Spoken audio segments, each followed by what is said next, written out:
The road to the 2026 midterm elections is officially heating up, and the results coming in from several key states could shape the future of American politics.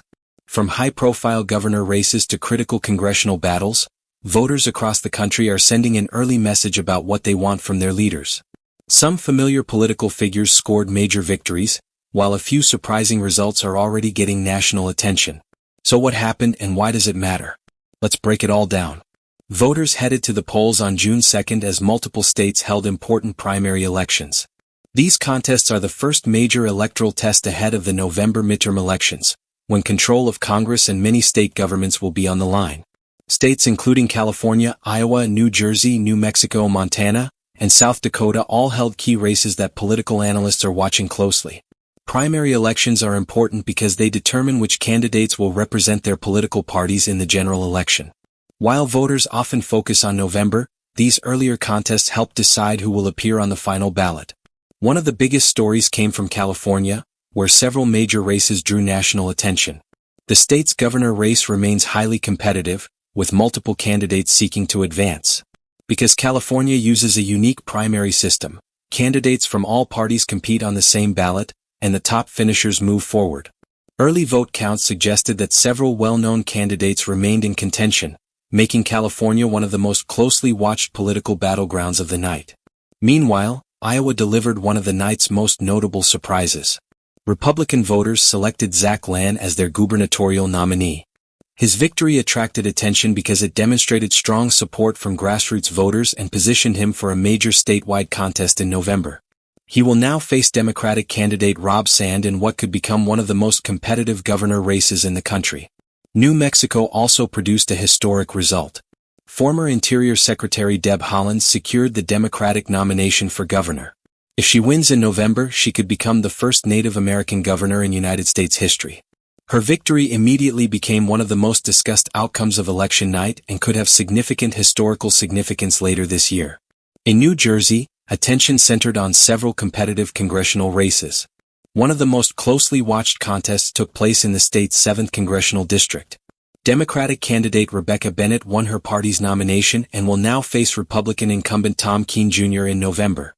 Political observers consider this district one of the key battlegrounds that could influence which party controls the House of Representatives after the midterm elections. The New Jersey race also attracted attention because of questions surrounding Keene's extended absence from public duties due to a medical issue. Despite those concerns, he secured his party's nomination and is expected to remain a major figure in the upcoming general election campaign.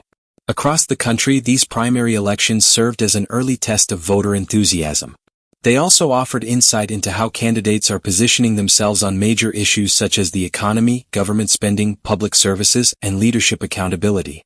First, many races showed that voters are willing to support both experienced political figures and newcomers. Some candidates with long political resumes performed well, while others with less traditional backgrounds also found success. This suggests that voters remain focused on individual candidates rather than simply following established political patterns. Second, congressional control remains a major factor. The battle for the House of Representatives is expected to be extremely competitive this year. As a result, districts like New Jersey's 7th are receiving significant national attention because even a small number of seats could determine which party holds power in Washington after November. Third, governor races are becoming increasingly important. Governors influence state policies on education, infrastructure, public safety, and economic development. Several of the primary contests held this week will now lead to high-profile general election battles later this year. Another major takeaway is that campaign spending continues to play a large role in modern elections. Some statewide candidates invested enormous resources into advertising and voter outreach efforts. However, election results showed that spending alone does not always guarantee victory, as voters ultimately decide which messages resonate most strongly. Political strategists from both parties will now study these results carefully.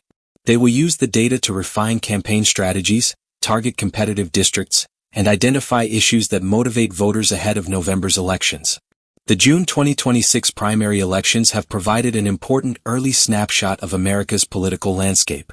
From California's closely watched races to Iowa's surprise results, New Mexico's historic milestone, and New Jersey's critical congressional contests, voters have begun shaping the next phase of the election cycle.